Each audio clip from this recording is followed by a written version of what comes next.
A paz do Senhor Jesus. A Bíblia diz assim no primeiro livro dos Reis, no capítulo 18, no versículo 41. Em seguida, ordenou Elias a Acabe: Eis que agora podeis subir, comer e beber, porquanto já ouço o barulho da chuva que se aproxima. Enquanto Acabe caminhava para o seu jejum, Elias subiu ao cume do Monte Carmelo, prostrou-se, inclinou-se até o chão e colocou seu rosto entre os joelhos. Então ordenou ao seu servo: Sobe agora e olha para o oeste, para o lado do mar. Ele subiu, olhou e disse: Não há nada lá, Senhor. Mas Elias ordenou: Retorna ao mesmo lugar 7 vezes. Na 7ª vez, exclamou o servo: Há uma nuvem que se levanta do mar, mas do tamanho da mão de um homem. Então Elias respondeu: Sobe e leva essa mensagem a Acabe. Prepara o teu carro e desce, antes que a chuva forte te impeça de vir. Em pouco tempo, o céu se escureceu completamente, com as muitas nuvens. Chegou a ventania e caiu uma grande chuva. Acabe subiu em seu carro e partiu apressadamente para Jezreel.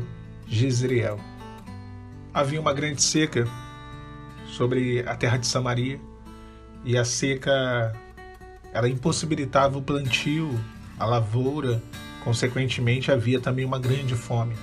A ausência da água naquela época, e principalmente ali naquele território onde fica Israel, era sinônimo de fome, com certeza, por conta da terra que é muito árida. Então logo a água mais do que nunca se torna indispensável para qualquer cultivo.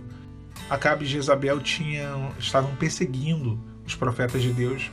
Muitos tinham sido mortos, outros tantos fugiram. Elias também conseguiu fugir, e eles culpavam Elias por essa grande seca e essa grande fome. Mas Elias ele vai confiado na promessa de Deus de que choveria. E debaixo dessa revelação ele procura o rei Acabe, o rei de Israel, e ele entrega essa palavra. Ele diz: Olha, prepara o teu carro, come, bebe, porque vai chover. Se prepara para o que tu tem que fazer, porque a chuva será muito forte. E Elias ele sobe até o Monte Carmelo, irmãos, e quando ali chega, a palavra fala que ele se inclina no chão sobre o seu rosto, entre os joelhos. E ele ordena ao seu moço, ao seu servo, sobe mais para o oeste e olha para o mar, e veja se há algum indício de chuva.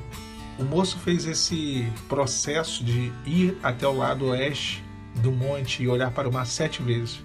E por 7 vezes Elias orou ao Senhor. E somente na 7ª vez o moço foi ao lado oeste e conseguiu ver uma pequena nuvem, que a palavra diz que era tão pequena que era do tamanho da mão de um homem. Esse texto ele traz para nós o ensinamento que talvez seja ele o mais difícil de compreender, mas o mais necessário ao mesmo tempo, que é o processo.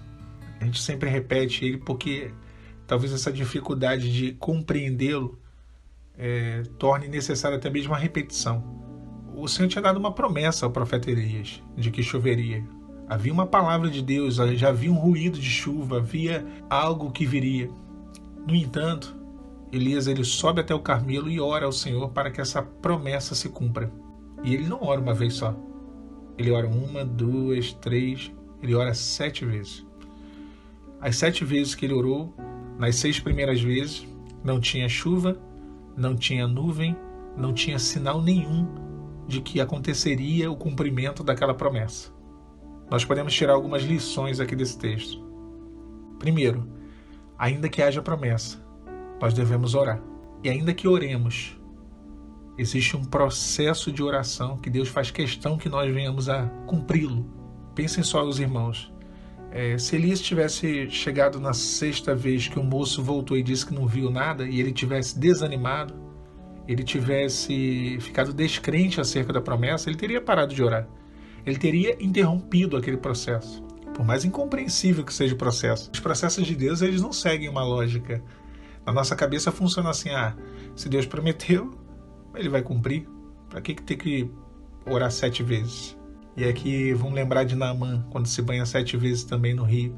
Por que tem que se banhar 7 vezes no rio? Por que 7 vezes? Porque processos. O tempo e o propósito de Deus para a nossa vida é perfeito. É incompreensível, mas é perfeito. Então Elias ele se pôs 7 vezes, e talvez hoje você esteja na 5ª, na 4ª, na 3ª, na 6ª, ou até mesmo na 7ª vez. E dá desânimo. Vamos ser sinceros, dá desânimo. Quando a gente ora e não vê acontecer aquilo que Deus prometeu, nós somos confrontados com a nossa lógica, com o pensamento humano, e a gente não consegue compreender o modo de Deus agir.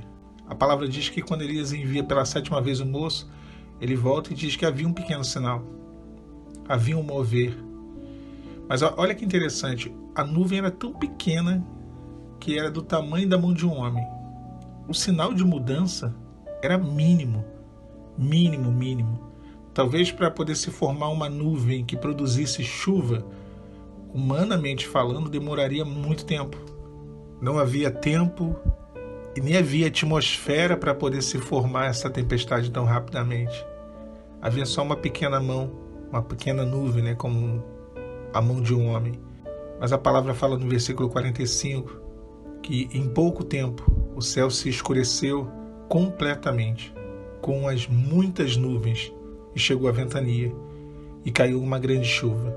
Talvez tu olhe hoje o outro lado, o lado que precisa ser transformado, onde o milagre de Deus tem que chegar, e você vê nada ou vê tão pouco que você fala assim, misericórdia. Para poder acontecer a transformação, para isso aí mudar, para o coração dessa pessoa mudar, vai demorar muito. Às vezes nós olhamos e pensamos isso. Vai demorar, Deus tem muita coisa para fazer. Elias viu uma pequena nuvem, tamanho da mão de um homem, era uma coisa minúscula. Às vezes olhamos e vemos assim uma coisa minúscula e falamos, misericórdia, esse tempo todo de deserto, só isso. Mas em pouco tempo o céu se escureceu completamente e chegou a ventania e caiu uma grande chuva. Pouco tempo, Deus muda tudo. O cenário pode ser transformado de repente, É muito rápido a forma de Deus operar e de Ele mudar, virar o jogo completamente. Deus ele fez isso e trouxe bonança e operou um milagre, algo que era impossível, Deus ele fez. Da mesma forma ele vai fazer. Confie, a forma de Deus operar é a mesma. Processo, obediência, oração, de repente, a bênção vem. A paz do Senhor Jesus.